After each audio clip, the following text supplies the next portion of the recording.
Good morning, everyone, and my apologies for not being able to be with you today to present this work.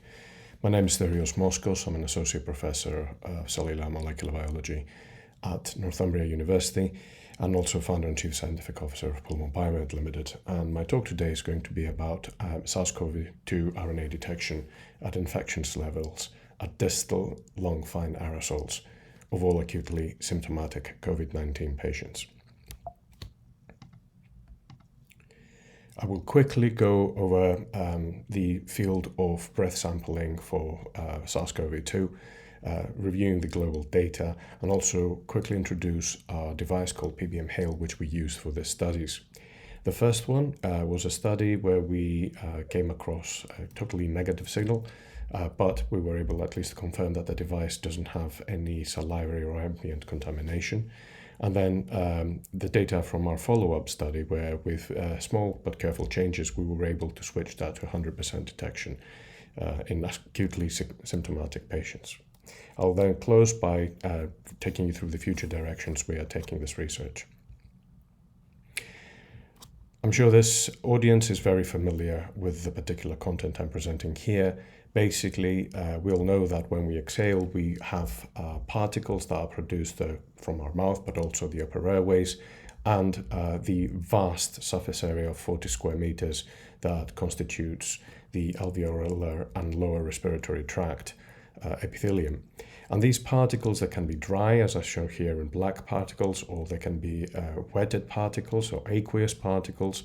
And as they come out of our mouth, the large particles will drop out by gravitational sedimentation. The finer particles will diffuse up into the air and disperse in a room. But what also matters is what happens within the few centimeters after which our breath exits and mixes with ambient air. And what we now know is that the conditions of ambient humidity and heat will either remove water from the larger droplets and make it into finer aerosol, or the small droplets will accrue water and they will become large droplets and precipitate out as well.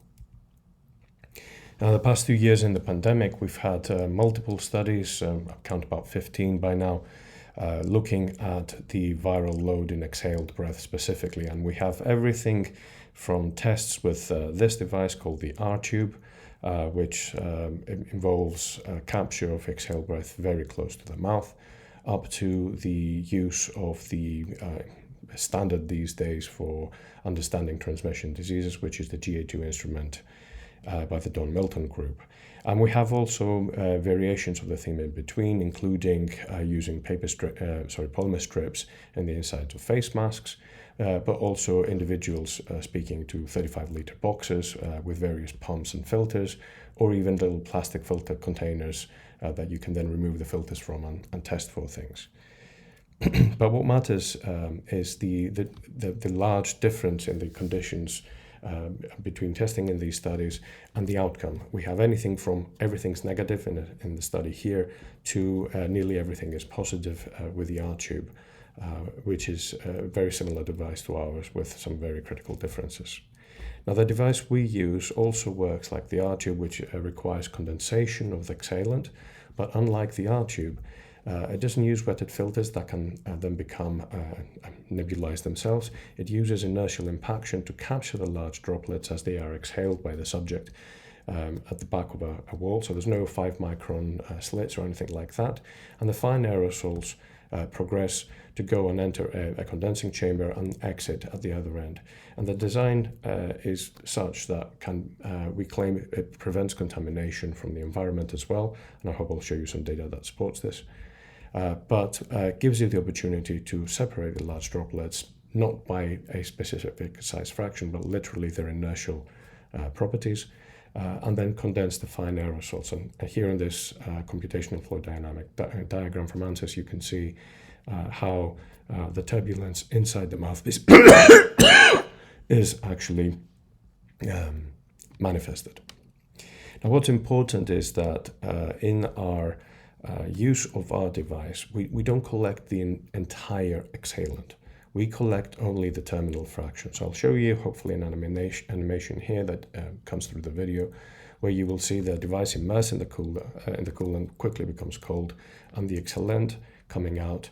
As you stop the exhalation, because we don't inhale through the device, the air condenses very, very quickly. And as a result of that, you get the pulling out and the snowing out of the fine aerosols that become large droplets. So because the device requires you to effectively flush your exhalant through the device, and it's only at the stopping of the exhalation that condensing happens, it's the terminal 48 mils of the exhalation that is condensed. And in that process, if you do particle sizing by laser diffraction, you can see that the temperature of condensation that you choose actually influences the count of particle sizes, starting from the ultrafine 0.3 micron particles and going up the size bins up to 5 to 10 micron measurements. The take-home message here from this graph is that 0.5 micron particle count drops and more than 1 micron particle count increases, and the effect is maximal of minus 78.5. And as a result of that, we can achieve linear sampling with this device between half a minute and 30 minutes of breath capture, which is reproducible day to day and has no salivary amylase contamination in the fine aerosol, or at least if there is any, it's less than 1 in 1,750-fold. You can look at this data in more detail in a preprint that we have on medRxiv, Hedison J et al., which was updated this year. So armed with this information, we started working on trying to see whether or not we could detect this. And in our first study, which was quite large in design, it was 60 individuals. We focused on people with nasopharyngeally confirmed SARS-CoV-2 infection. And we accepted individuals in the study that were in the first 5 days of symptoms. Then we chose an interim data point of N of 30. When we reached that N of 30, we went through the patient records and we realized that the clinicians were also including individuals that were in the first 5 days of hospitalization, so they had at least a week's worth of COVID. And we then asked them to continue sampling with the correct patient. So if we also analyzed the first 42 samples, and what we came to discover was that tidal breathing into our device for up to 30 minutes, if you looked at the fine aerosols and you extracted them, there was absolutely no virus within that particular sample set. This was very disheartening, and it flew in the face of a lot of the other studies, and that made us think that the viral emission is exclusively from the mouth, or the phonemes that we know create fine aerosols, because that was what was being reported in the literature. We then, though, decided to go on a follow-up study, and we decided to go to a group in Brazil for a number of reasons. And then what we decided to do was to add a forced expiration protocol. And for financial restrictions, we couldn't look at every possible way of exhaling. We would love to have done that. But we used the Singing Happy Birthday song that the Don Milton group has popularized. We also looked at saliva levels at that point, and we modified the device so we can actually remove the large droplets as well. And I'll show you here, first of all, what does it mean if you change the exhalation maneuver with regards to the sample capture. And these are per data from these individuals, and you will see straight away there's no statistically significant difference between tidal and forced expiration. There's a trend for a little bit of a lower average, but typically we get about 120 microliters per minute by an individual, either tidally breathing or exhaling. And it kind of makes sense because it's at the end of the exhalation period. It's the amount of aerosol that's inside the vial that gets captured. Let's go, however, to the business end of the study. And this is the actual point-by-point data using the SARS-CoV-2 CDC assays. Now, what we did was we were very careful in the design here compared to the Greek study. So unlike the Greek study, in this tidal expiration study, we used the entire fine aerosol sample from the 30 minutes. We extracted it, and then we took a fixed volume corresponding to 1 minute's worth of sampling to the individuals. And what you see here is that pretty much if you assay that sample in triplicate, so you've got 1 minute's worth of sample split across 3 reactions, you may get 1 or 2 reactions that hit a positive, but they all fall in the nonlinear range of the assay between CT35 and 40. Many people class these as negatives, but all the assay controls here were actually performing to expectations.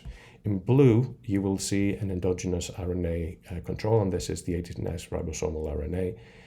We tried many times to look for beta-actin GAPDH and also the human RRP gene, but these are just not present in fine aerosols from exhaled breath.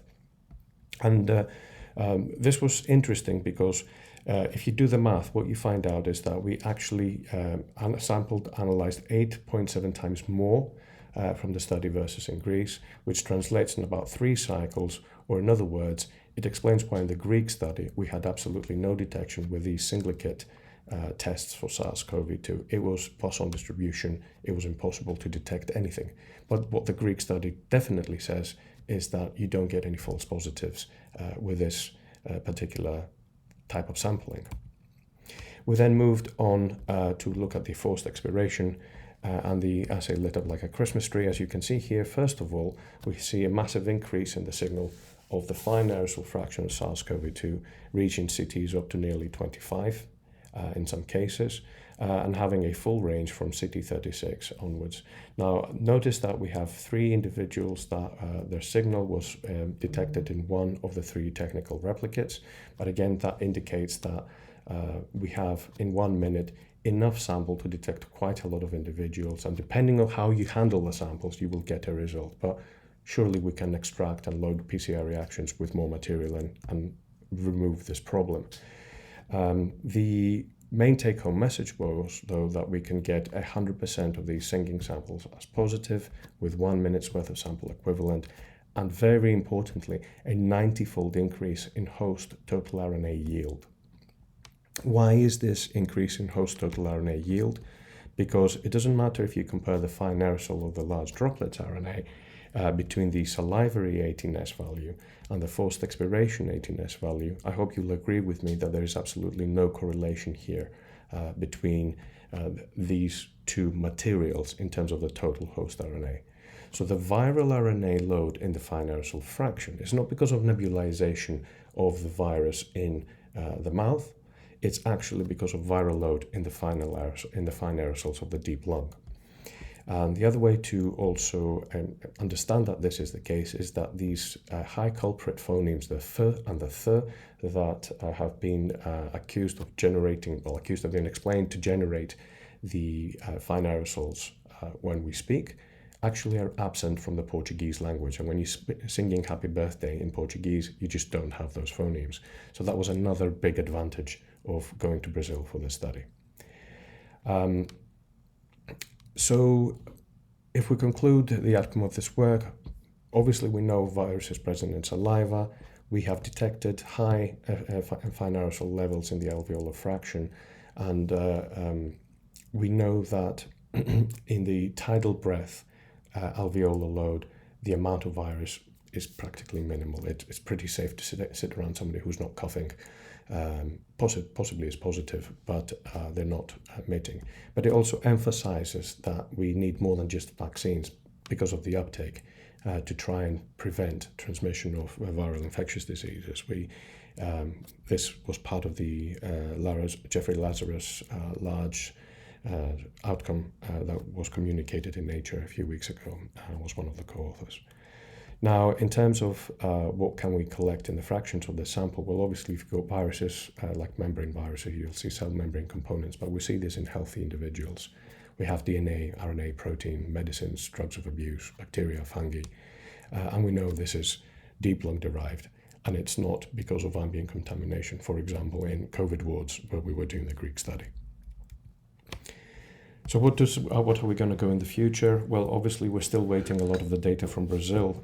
They have completed the recruitment, but they're having issues with general bench contamination, etc. In the diagnostic laboratory, so we haven't been able to have the rest of the sample set analyzed yet. We're waiting the infectivity data as well. the new variants are not easy to culture, so they had to change entirely their culturing systems. But we're also going to do, now that we know that there's enough RNA there, total RNA-seq and get some 16S RNA, and we'll also try and understand what is the cytokine profile in these individuals. But in the future, we want to see more about other infectious diseases, whether or not these are detectable. And in fact, we've been lucky enough to attract collaborations in various countries, with one company wanting to use a device, and they claim they will get 2 million users per month. We'll see about that. Now, what we are interested in, though, is asthma and COPD. We know that there's two main endotypes there, T2 high and T2 low asthma. There are 7 subtypes in there, which can all be segregated using a lung lavage, different cytokines. We're hoping that if we get great data out of the COVID study, that we will then be able to initiate work in getting this endotype classification in breath. And that would help pharmaceutical company therapeutics development. But if you bring together the infectious disease and the asthma typing, then we're hoping that this could be moving into the future in resolving pediatric wheeze diagnosis, which can be caused by asthma or just a transient infection. So I'll close by thanking the large number of people that were supporting us through this journey, but particularly the group in Germany, Professor Jan Monk, who did a lot of nebulization work for us, but also the individuals at the UFMG and Professor Mara Tehera's group, which I just realized I forgot to put in this acknowledgement slide, but they were critical in getting us the great results that we've received. If you have any questions, please tweet me, email me, look me up on Mastodon, or just call if you want. I'll be more than happy to take any questions. Thank you very, very much, and my apologies again for not being able to be there with you today.